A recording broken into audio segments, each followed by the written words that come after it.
Assalamualaikum warahmatullahi wabarakatuh.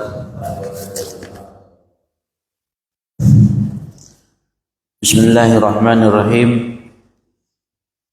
Alhamdulillahi rabbil alamin. Wassalatu wassalamu ala nabiyyina Muhammadin wa ala alihi wa sahbihi wa man tabi'ahum bi ihsan ila yaumiddin, amma ba'd. Jamaah yang dirahmati oleh Allah Subhanahu wa taala, alhamdulillah pada kesempatan di subuh hari ini kita akan melanjutkan kembali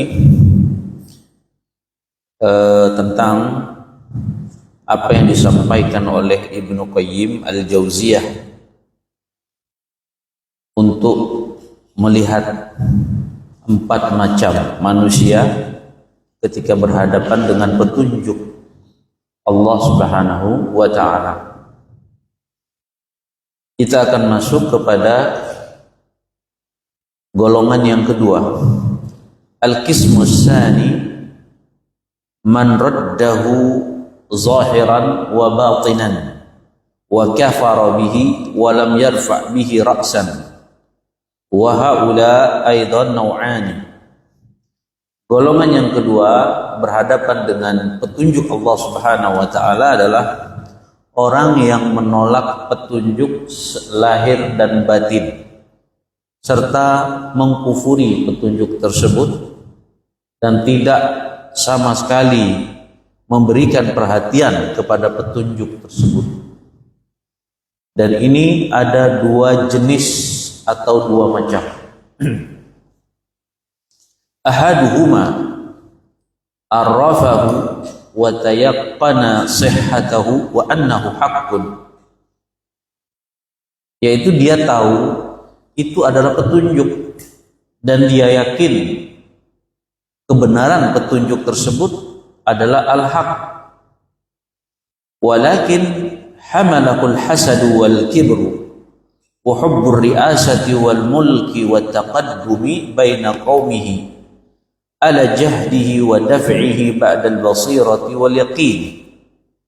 Akan tetapi karena hasad yang mendorong dia, karena kesombongan, karena cinta dengan kepemimpinan, suka dengan kekuasaan, suka dengan kedudukan di tengah-tengah orang, itulah yang mengantar dia untuk mengingkari dan menolak petunjuk setelah sebelumnya dia sudah mendapatkan basirah, yaitu ilmu yang dalam tentang sebuah petunjuk.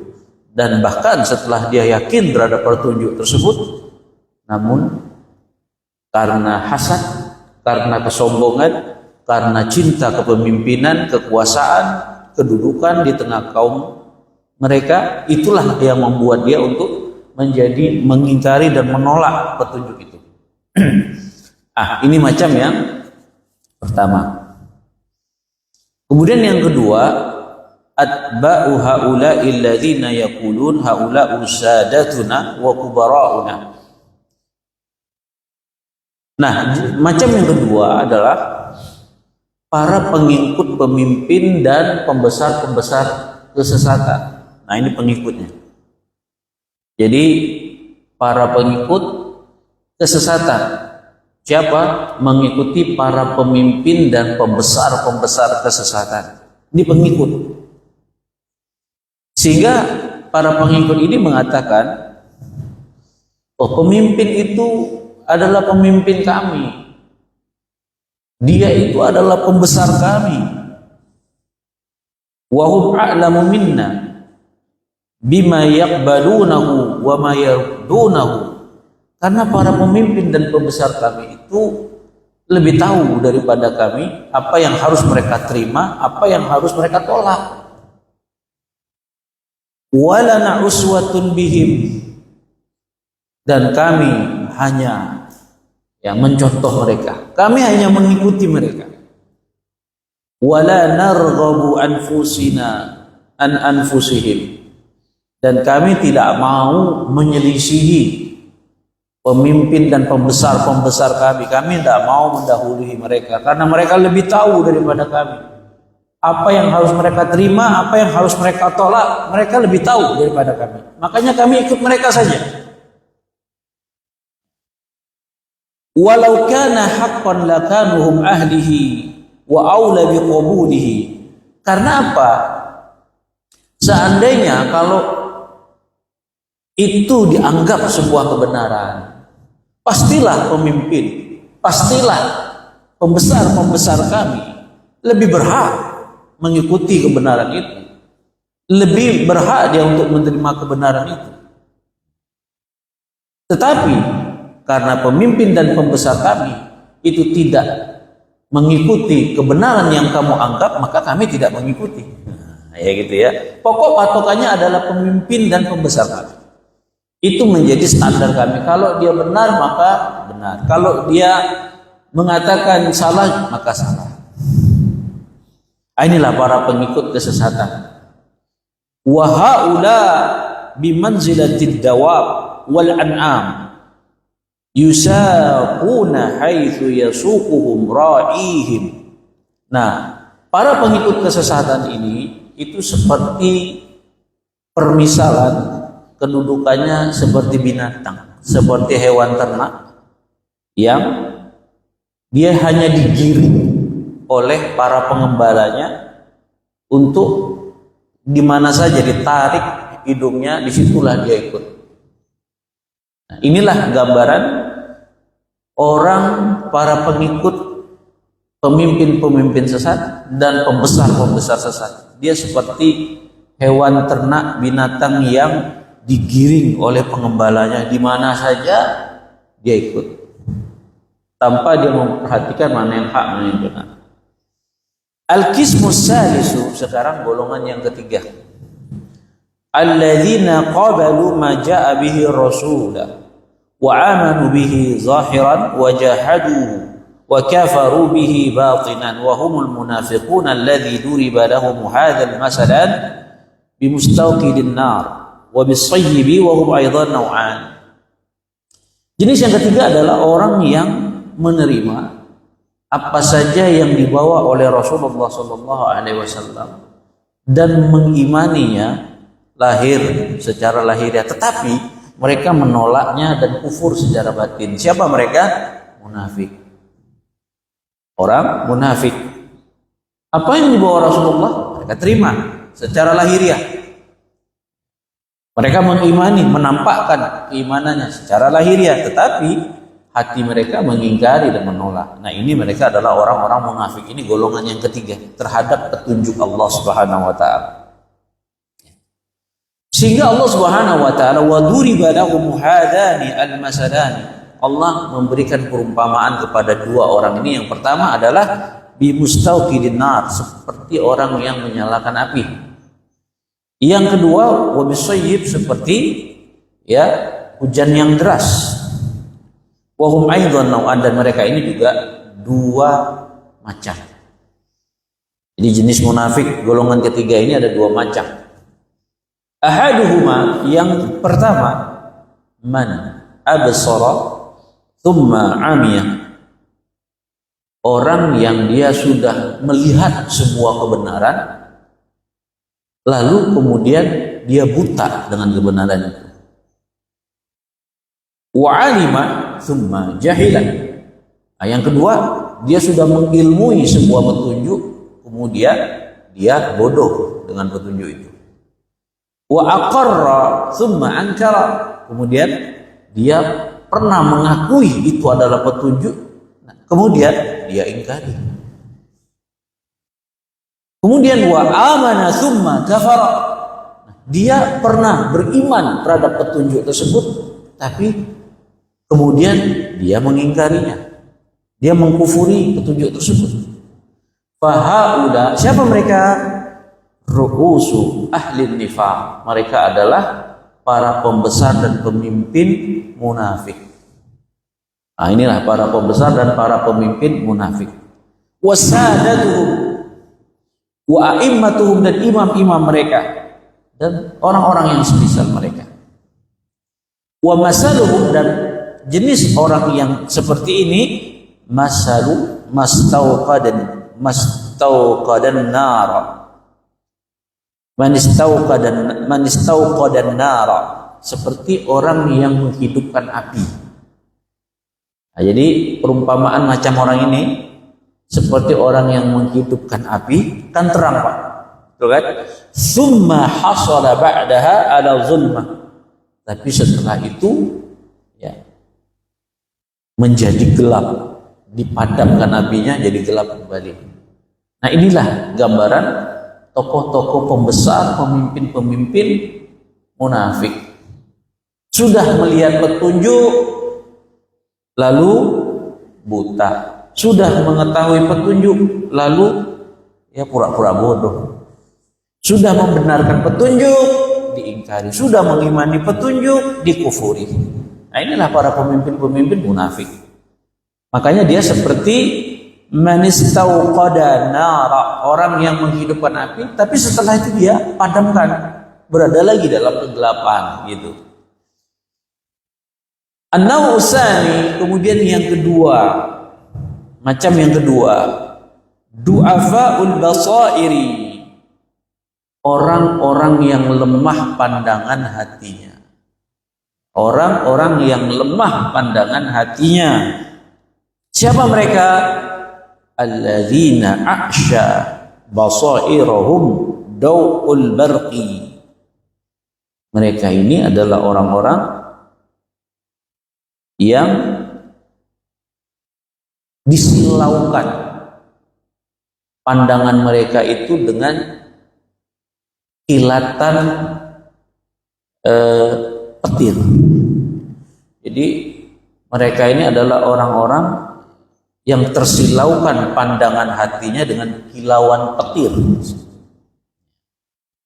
Fakada ayakhtafaha li dha'fiha wa quwwatihi.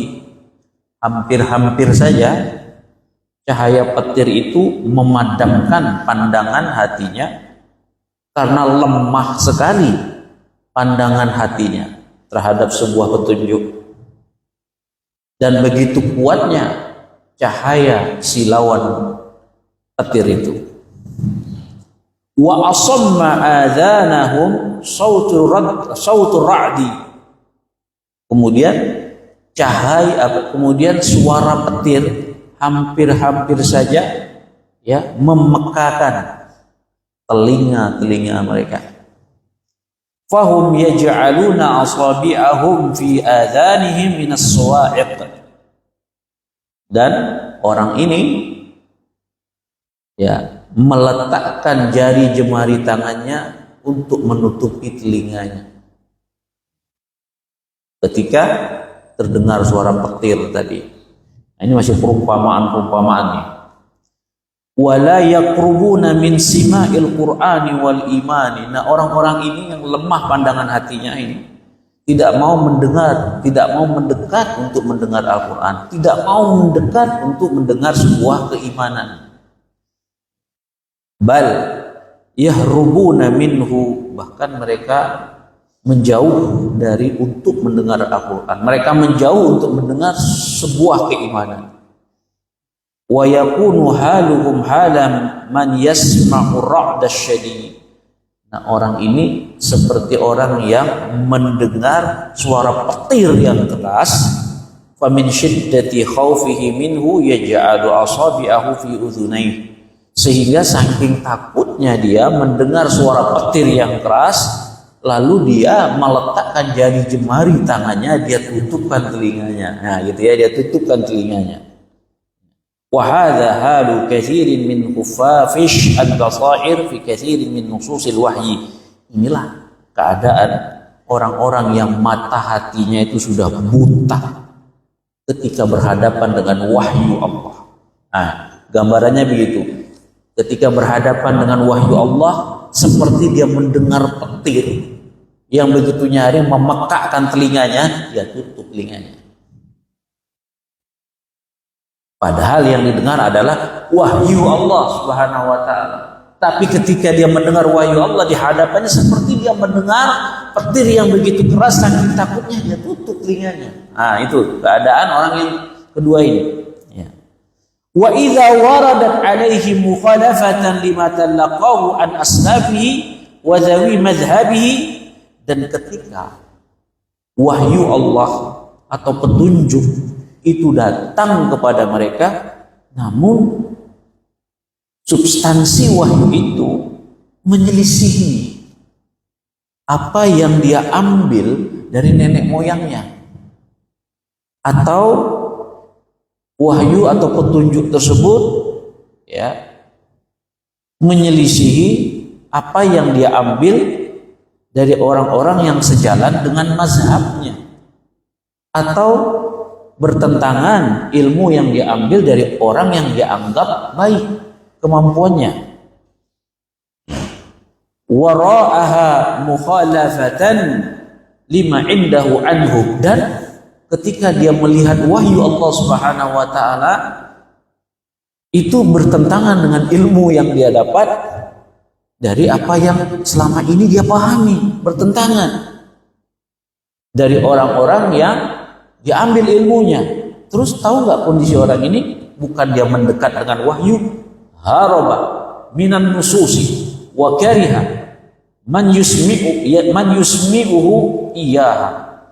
Justru dia lari ketika berhadapan dengan wahyu Allah Subhanahu wa taala dalam keadaan seperti itu, dan dia membenci orang yang mendengarkan wahyu Allah di telinga dia karena bertentangan makna dari wahyu itu dengan apa yang dia pahami dari ilmu yang dia ambil dari pemimpin dan pembesar-pembesar mereka.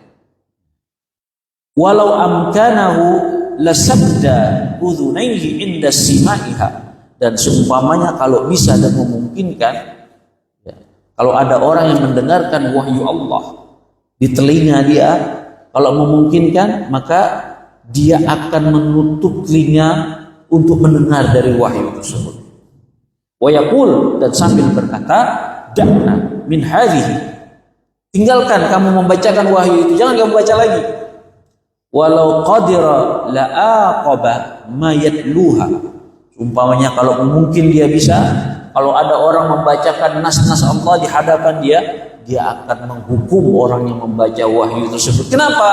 Karena tidak sesuai dengan pemahaman yang selama ini dia ambil, dia tolak. Kalau ada orang membacakan ayat itu, ya kalau dia mampu dia bisa, dia hukum orang yang membacanya.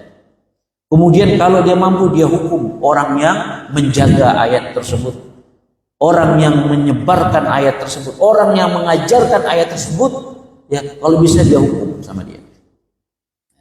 Tetapi ini sebaliknya, kata Ibnu Qayyim, wa idza zahara lahum minha ma yuwafiqu ma indahu masya fiha wa antalaqa, fa idza ja'at bi khilafin ma indahu azlamat alaihi faqama ha'iran la yadri aina yadhhab.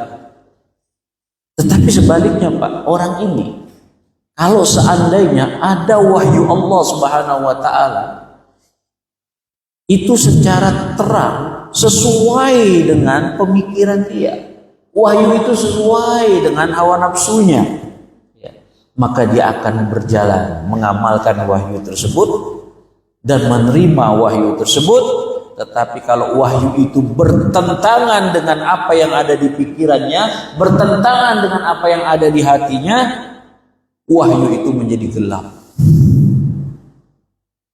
sehingga dia berdiri dalam keadaan linglung, dia tidak tahu dia harus pergi kemana. Summa ya'zimu lahu taqlidu wa husnul dhann bi ru'asaihi wa sadatihi ala ittiba'i ma qaluhu dunaha. Nah, kalau sudah dalam keadaan seperti itu, apa yang dia lakukan? Dia menguatkan diri untuk taklid dan husnuzon kepada pemimpin dia, kepada pembesar-pembesar dia, untuk mengikuti apa saja yang diucapkan pemimpinnya, tanpa melihat nas wahyu yang tadi sebenarnya sudah jelas terang bertentangan dengan pikiran dan keyakinannya. Dia tinggalkan nas wahyu yang jelas tersebut, dia taklid sekuat-kuatnya kepada pemimpinnya, kepada pembesar-pembesarnya, untuk mengikuti apa saja yang diucapkan. Dia tidak peduli lagi dengan nas yang sebenarnya, itu jelas bertentangan dengan dia. Tetapi kalau sesuai, mau dia ikuti. Wa yaqulu miskinul hal, apa yang dikatakan orang yang sangat hina ini, ya. Hum akhbaru biha minni wa a'rafu. Kenapa? Karena para pemimpin dan pembesar kami ini adalah mereka lebih tahu, lebih paham daripada saya. Makanya saya ikuti mereka saja. Fayallah al-ajab. Subhanallah, sangat mengherankan, kata Ibnu Qayyim. Awalaysa ahluha wadhabuna anha wal muntasiruna laha والمعظمون لها والمخالفون لأجلها آراء رجال المقدمون لها على ما خالفها أعرف بها أيضا منك وممن اتبعه فلما كان من خالفها وعزلها عن اليقين وزعم عن الهدى والعلم لا يستفاد منها وأنها أدلة نفسية لا تفيد شيئا من اليقين. Terus apa? Dijawab oleh Ibnu Qayyim. Sangat mengherankan. Bukankah para ulama yang ahli di bidangnya dalam memahami nas-nas wahyu, yang mereka adalah orang-orang yang membela nas-nas wahyu, dan mereka adalah orang yang menolong wahyu-wahyu Allah, mereka mengagungkan wahyu-wahyu Allah. Para ulama di mana mereka menyelisihi perkataan-perkataan manusia demi untuk membela wahyu tersebut, dan mereka lebih mendahulukan wahyu atas apa yang menyelisihi wahyu. Mereka lebih tahu tentang wahyu dibanding kamu, dibanding orang-orang yang kamu ikuti. Falima kana man khalafaha wa azalaha minal yaqin. Maka kenapa orang yang menyelisih wahyu, menyingkirkan wahyu dari keyakinan, wa za'ama annal huda, dan dia menganggap orang-orang ini ya, petunjuk wahyu itu, ilmu itu tidak bisa memberikan faedah. Wahyu itu menurut dia adalah cuma teks-teks lafaz yang tidak bisa mendatangkan keyakinan, dan tidak boleh berdalil dengan wahyu-wahyu tersebut dalam sebuah permasalahan tauhid, wasifat, dalam sifat-sifat Allah, wa yusammiha az-zawahir an-naqliyah, yang mereka menyebutnya ini adalah teks-teks tekstual saja. Al-Quran itu petunjuknya teks-teks tekstual saja, tidak bisa bermanfaat pada keyakinan, tidak bisa dijadikan sebagai ilmu yang bisa berfaedah di situ, tidak bisa dijadikan dalil untuk dalam permasalahan tauhid, sifat-sifat Allah. Nah, mereka mengatakan ini hanya teks-teks tekstual yang tampak. Wa yusammi ma khalafaha al-qawati' al-aqliyah, dan mereka menamakan orang-orang yang menyelisih nas-nas wahyu itu sebagai ya kepastian akal. Ini akal, logika. Nah, inilah para ahli filsafat, ini yang dimaksud. Mereka menganggap ya teks-teks Al-Quran itu tekstual, tidak bisa dijadikan sumber hukum dan seterusnya. Dan mereka menamai perkara-perkara yang menyelisih teks-teks wahyu itu sebagai kepastian akal. Kepastian akal. Ya. Falima kana haula ahaqqu biha wa ahluha wa kana ansaruha wadzabun anha wal hafizuna laha hum a'da'aha wa muharabuha. Dan merekalah para ahli filsafat yang berhak untuk memahami teks-teks wahyu dengan akal mereka, menolongnya dan menjaganya. Hum a'da'aha wa muharabu wa muharabuha, dan mereka lah sebenarnya hakikatnya adalah musuh-musuh Allah dan memerangi teks. Padahal ahli filsafat inilah hakikatnya siapa?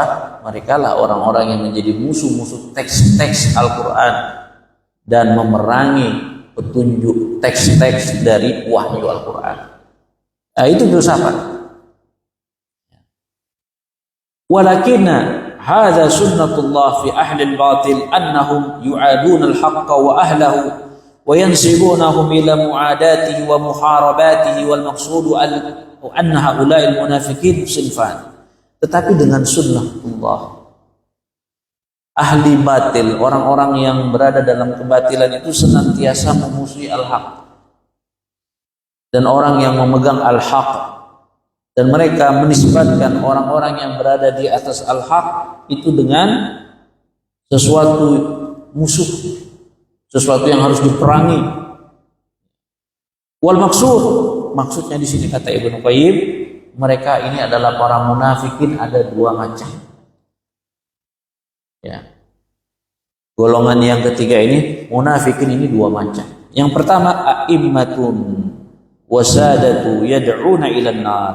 Mereka lah para pemimpin dan pembesar-pembesar munafik yang menyeru kaumnya kepada neraka. Waqad maradu 'ala nifaq, dan mereka sudah terbiasa dengan kemunafikan. Satu berarti para pemimpin dan tokoh-tokohnya. Yang kedua, wa adba'u lahum bimanzilatin, para pengikut tokoh-tokoh dan pembesar-pembesar kesesatan. Ya, seperti yang kita jelaskan tadi, dan mereka ini diumpamakan seperti binatang hewan ternak yang digiring oleh para pengembalanya dimanapun saja dia ikut. Faulaika zanadiqah. Nah, para pemimpin munafik, pembesar munafik, zindiq, mereka inilah disebut sebagai orang zanadiqah, zindiq. Ya. Mustabsiruna, dalam keadaan sudah tahu hakikat petunjuk, zindiq. Kemudian yang kedua, wa haula zanadiqah wa muqallidun. Ya, yang kedua adalah mereka itu juga zindiq, tapi para muqallid, pemimpin. Muqallid itu para pengikut tanpa tahu dasar kepada siapa? Pemimpin dan tokoh-tokoh besar sesat, itulah muqallidun. Zanadiqah muqallidun, ya, tapi zindiq juga, tapi muqallid. Satu zindiq, imam-imamnya dalam keadaan tahu hakikat petunjuk. Yang kedua adalah zindiq juga, tapi muqallid, hanya mengikuti imam-imamnya, pembesar-pembesarnya. Baik, ini golongan ketiga dan dua macam. Al-qismur rabi', yang keempat, golongan keempat berada dalam petunjuk. Siapa mereka? Fahaula kanu yaktumuna imanahum fi qaumihim wa la yatamakkanuna min izharihi. Mereka ini terhadap petunjuk adalah mereka menyembunyikan keimanan mereka di tengah-tengah kaumnya, karena mereka tidak mampu untuk menampakkannya. Jadi dia berada dalam petunjuk, tapi dia sembunyikan, berada di tengah-tengah kaumnya, karena dia tidak mampu untuk menampakkannya. Dia tidak sanggup untuk menampakkan. Sebagaimana ini dijelaskan di dalam Al-Quran surah Al-Fat ayat ke-25. Qala Allah Ta'ala, walaula rijalun mu'minuna wa nisa'un mu'minun lam ta'lamuhum an tata'uhum. Dan kalaulah bukan karena ada beberapa orang beriman laki-laki maupun wanita yang kamu tidak mengetahui mereka, bahwa kamu akan membunuh mereka. Nah, jadi ayat ini berkaitan tentang pada tahun 6 Hijriah, Rasulullah dan para sahabat itu mau umrah dengan membawa hewan-hewan sembelihan mulai dari Madinah. Begitu Rasulullah dan para sahabat mau masuk Mekah, ya, dihalangi oleh orang-orang kafir untuk supaya mereka jangan masuk ke Mekah, pada Rasulullah mau umrah, dilarang. Kemudian mereka menghalangi hewan-hewan kurban itu sampai ke tempat penyembelihan. Ya, haji ya, mau haji dan umrah, dilarang. Nah, kemudian terjadilah perjanjian yang namanya perjanjian Hudaybiyah. Ya kan, perjanjian Hudaybiyah 6 Hijriah. Terus Rasulullah dan para sahabat itu dilarang oleh Allah untuk menyerang Mekah pada saat itu. Kenapa? Karena dengan hikmah dan nikmat Allah, di Mekah itu masih ada orang-orang beriman yang masih menyembunyikan keimanan mereka. Kenapa mereka sembunyikan? Karena takut hidup di tengah-tengah orang-orang musyrik. Karena Mekah pada saat itu darul kufur.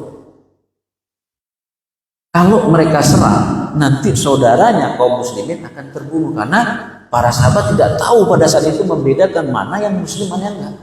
Anggap gak? Mana yang muslim, mana yang enggak pada saat itu. Sehingga turunlah ayat ini. Walaula rijalun mu'minuna wa nisa'an mu'minatun. Kalaulah bukan karena ada beberapa orang mukmin laki-laki dan perempuan di Mekah itu, ya, yang kalian Muhammad dan para sahabat tidak mengetahui keadaan mereka, mana yang beriman, mana yang kafir, karena mereka menyembunyikan imannya karena takut. Ya. Anna tata'uhum, bahwasanya kalian akan membunuh mereka. Artinya kalau tidak ada itu akan diserang oleh Rasulullah dan para sahabat akan membunuh semua, gitu. Tetapi karena ada orang-orang beriman yang menyembunyikan keimanan mereka dan tidak mampu untuk menampakkannya karena berada di negeri kufur itu, karena mereka minoritas, sehingga di sini disebutkan manusia dalam menghadapi petunjuk adalah mereka menyembunyikannya di tengah kaum-kaum dikarenakan mereka tidak mampu untuk menampakkannya. Ya, baik. Apa kata Ibnu Qayyim selanjutnya? Wal aqsamu salasatul awal zahirah. Adapun 3 golongan yang pertama jelas. Maksudnya apa? Manusia ketika dihadapkan dengan petunjuk Allah itu kan ada 4 golongan. Golongan yang pertama apa? Menerima petunjuk Allah lahir batin. Kita terima. Siapa? Ada 2 macam kan? Yang pertama para ulama kan gitu, ahli fikih. Yang kedua adalah macam yang kedua, mereka ini hanya menghafal petunjuk, menyebarkan petunjuk, mengajarkan menyebarkan, tapi mereka tidak bisa membangun hukum dari petunjuk, hanya menghafal seperti penghafal Quran, penghafal hadis, mencatat Al-Quran, mencatat hadis. Nah, sebatas itu. Kemudian golongan yang kedua adalah mereka apa? Menolak. Mereka adalah kelompok yang menolak petunjuk lahir dan batin. Siapa mereka? Ada 2 golongan. Yaitu mereka apa? Mengetahui al-haq, yakin terhadap kebenaran, tetapi karena hasad, sombong, cinta dengan kepemimpinan, cinta dengan yang namanya kekuasaan, cinta dengan namanya kedudukan di tengah-tengah kaumnya, itulah yang membuat dia untuk mengingkari dan menolak kebenaran. Itu Pak Haji.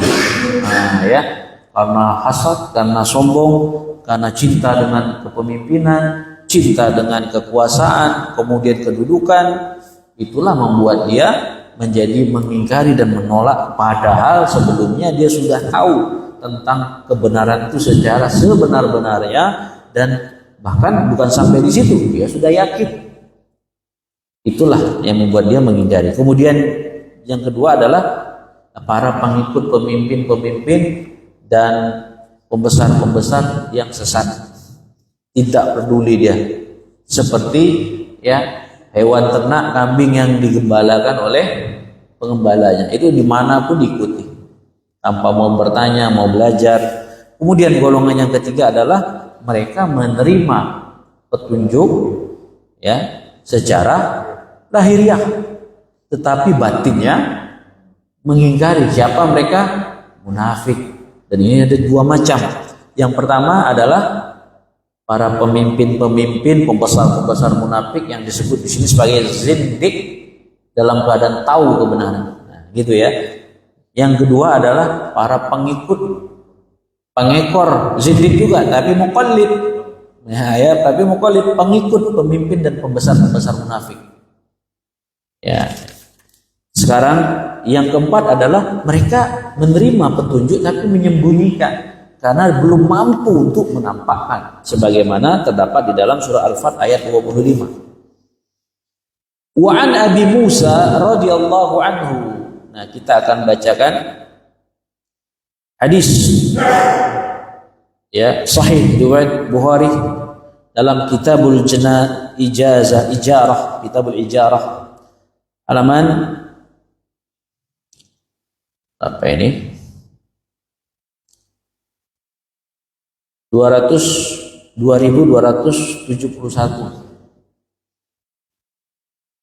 Di sini disebutkan hadis yang diriwayatkan Abu Musa radhiyallahu anhu dari Nabi sallallahu alaihi wasallam.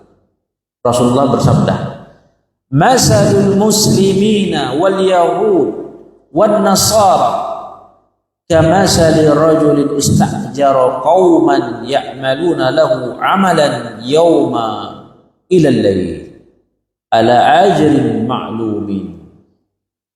Permisalan, kata Nabi, ini kata Nabi ya, perumpamaan orang-orang Islam, orang Yahudi dan orang Nasrani itu seperti seseorang yang mempekerjakan sebuah kaum yang mereka melakukan sebuah pekerjaan ya, yauman ilal lail, satu hari penuh. Itu perumpamaannya. Jadi perumpamaan kata Nabi orang Muslim, Yahudi dan Nasrani itu perumpamaan seperti si A mempekerjakan sebuah kaum ya untuk bekerja sehari full gitu ya, sehari full, sehari hingga malam gitulah ya, dengan upah yang telah ditentukan. Fa'amilu lahu ila nisfin nahar. Nah, golongan yang pertama, mereka ini bekerja hanya sampai pertengahan, sampai siang. Nah, ini golongan yang pertama nih ya. Dia akadnya, kamu kerja satu hari sampai malam ya. Oh iya sepakat, gajimu sekian ya. Iya sepakat. Tapi begitu prakteknya, golongan yang pertama ini kerjanya sampai siang, setengah hari aja. Faqal, lalu orang yang bekerja ini mengatakan, la hajatan lana ila ajrika alladhi syaratta lana wa ma amilna batil. Dia bilang sama orang yang telah mempekerjakan dia, sampai siang saja dia, aduh kami tidak butuh lagi dengan upahmu yang kau telah tetapkan untuk kami. Pekerjaan kami ini sia-sia aja. Itu kata dia. Ini golongan yang pertama. Faqala lahum, maka orang yang mempekerjakan kaum yang pertama ini berkata, la taf'alu ya akmalu baqiyata amalikum. Kalian janganlah seperti itu. Ini kata orang yang pertama mempekerjakan dia. Karena tinggal setengah hari lagi, sempurnakanlah sisa pekerjaan kalian setengah hari lagi. Wa khudhu ya ajrakum kamilan. Kemudian kalau sudah penuh satu hari, ambillah upah kalian secara penuh. Fa'abau wa taraku. Tapi kelompok yang pertama ini enggak mau dia tinggalkan. Dia tinggalkan. Kemudian karena pekerjaannya masih belum selesai, orang yang mempekerjakan istajara ajirain ba'dahum. Lalu dia cari dua pekerja baru, kelompok yang kedua. Faqala lahum, lalu dia berkata kepada dua orang ini, ya, akmila baqiyata yaumikuma. Cobalah kalian sempurnakan pekerjaan yang sisa setengah hari lagi ini. Walakum alladhi syarattu lahum minal ajr, dan aku tetapkan upah kalian sekian. Fa'amilu hatta idza kana hina shalatil 'asr. Lalu kelompok kedua ini bekerjalah sampai waktu sholat asar berhenti. Ya. Laka ma'amilna batilun wa lakal ajru alladhi ja'alta lana fihi. Dia katakan laka ma'amilta batil. Dia katakan begini. Jadi apa yang kita kerjakan sia-sia. Ini semua upahnya yang telah kau tetapkan, ya saya kembalikan untuk kamu. Faqala lahuma, maka orang tadi mengatakan apa? Akmila baqiyati amalikuma ma baqa minan nahar syai'un yasir. Selesaikanlah pekerjaan kamu ini. Dari asar itu sudah sedikit lagi sampai malam kan?